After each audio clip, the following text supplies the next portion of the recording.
Thatcher hosted the 2A quarterfinals against St. John's, and we've got lots of highlights, so let's get to it. The Eagles received the kickoff and went right to ramming the ball down the Redskins' mouth as Riley Morris refuses to go down, I say no sir, and gets Thatcher near the red zone on this 26-yard run. Trevin Clark then scored from the 5 to give Thatcher an early 6-0 lead. On St. John's third play from scrimmage, sophomore quarterback Ramon Sanchez tries to go deep, but right there with the coverage is Trace Goodman, who makes the interception, turning the ball over to Thatcher. On the very next play, Thatcher quarterback Tyler Roebuck hits Jordan Herbert in stride, and he could go all the way for a 75-yard pitch and toss, putting Thatcher up 12-0, and the faithful hadn't even found their seats yet.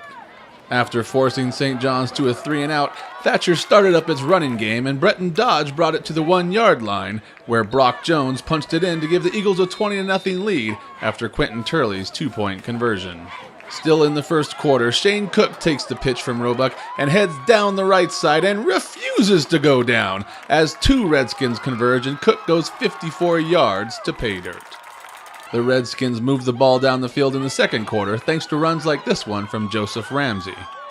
On 2nd and goal from the 1, Jared Fielder fumbles and is recovered in the end zone by Jordan Herbert of Thatcher, but for some reason that wasn't explained on the field, the refs decide to give the Redskins a mulligan and replay the down. The Thatcher goal line defense then stepped up and kept St. John's out of the end zone on 3 straight tries from the 1, and when Sanchez mishandled the snap on 4th down, Cook came up with a big sack to turn the ball over on downs. After the Eagles got some breathing room, Morris took it over the left side for 25 yards, and with 15 yards tacked on for the horse collar tackle, the Eagles were right back in business. Backup quarterback Jack Courtson then hit Javon Montoya in the flat, and he did the rest, going 19 yards for the touchdown. Connor Russell hit the extra point, and Thatcher was up 33-0. Down big in the second quarter, the Redskins continued to fight, however, and Sanchez hit Graham Nielsen for a nice 15-yard gain to near midfield. The Redskins got lucky a couple plays later as Fielder takes it around the right side, and it looks like the ball is coming out just before his knee hits. The Thatcher faithful weren't happy about the call, but without the aid of slow-motion replay, we can see how it was called on the field on the boom-boom play. So the Redskins kept the ball, and on 4th down and 11, Sanchez throws up a prayer, and it's hauled in by Kyran Ulibarri at the 5-yard line with just 15 seconds left in the half. Sanchez then hit Fielder from the 5 to prevent the shutout.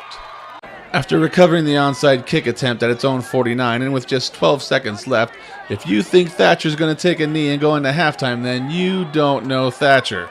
Instead, the Eagles hand the ball off to Morris, who could go almost all the way, but he's just tripped up at the 6-yard line.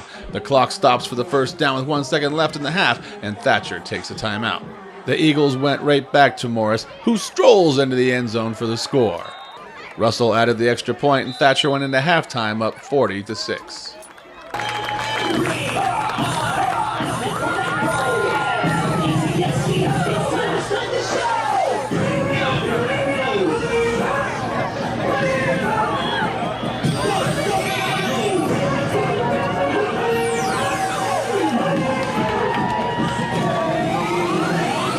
Things did not get better for St. John's after halftime.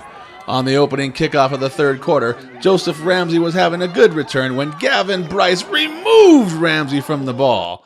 Before we go on with the highlight, let's just look at that in slow motion again. Boom! Oh.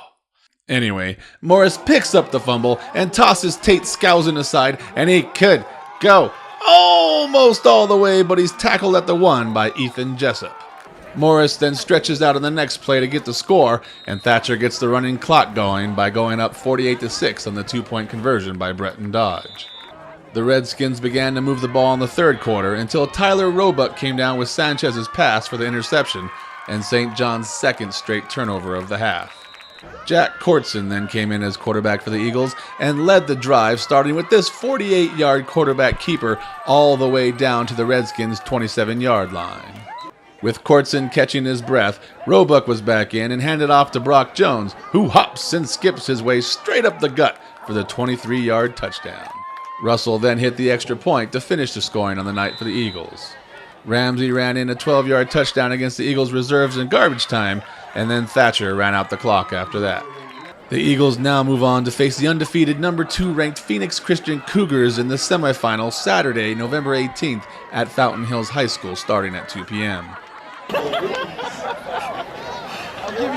I hate to interrupt you at good times. You're smiling. Second playoff game in a row. We got a running clock, second blowout. I mean, I can't say that I don't like it. So, it's always good to get that clock running and get out of here without an injury. But just moving on to next week feels good. Quarterfinals, now we got a contest. Phoenix Christian, number 2 ranked in the state. Is their game over? Their game's over. You're playing Phoenix Christian in Fountain Hills at 2 o'clock. Yeah, look forward to the challenge. They're a good team, and, we like that style of football. So, that's kind of our kind of party. But, it's going to be a battle, but I think our boys are up to the task. What, you don't get the ball enough on offense? You got to take it from them on defense and try to score too? Just a little bit. Tell me about that. You're 1 yard short on that fumble recovery. What happened there? I don't know. He just caught me because I ran over him. Well, you had a lot of big runs tonight. Is there anything you want to say about your team's effort? It was really good. We worked hard, just as usual. One more week on the sled. You guys are facing Phoenix Christian up in up in Fountain Hills at 2 o'clock. You got any ideas how that's going to go against the number 2 ranked team in the state? I think we'll play pretty good against them. With our effort we played tonight, we'll play pretty awesome. We're going to see you guys in the championship game again? Maybe. Yeah, they're a good team. They block well, tackle well, they're fast, they got good speed, got a lot of numbers. We just got beat in every facet of the game. They're a good football team, No excuses. They a lot of talent, a lot of speed, and a lot of know-how, and just a good football team that beat us, like I said, in every facet of the game, And I don't see anybody beating them, to be honest with you. I see them repeat, unless it's Round Valley. I think, Round Valley's got the kids, maybe in the coaching staff, to do it, but it'll be tough. All 4 top seeds have moved in onto the semifinals. No surprises in 2A. All year long, you guys have all been in the top guys. Yeah, we kind of thought that there's 4 or 5 good teams that were kind of set themselves apart. So, no surprises. Should be some good football. Anything else you want to say to your team about the effort tonight? No, they did great. Just what we expect from them every week, and they did it.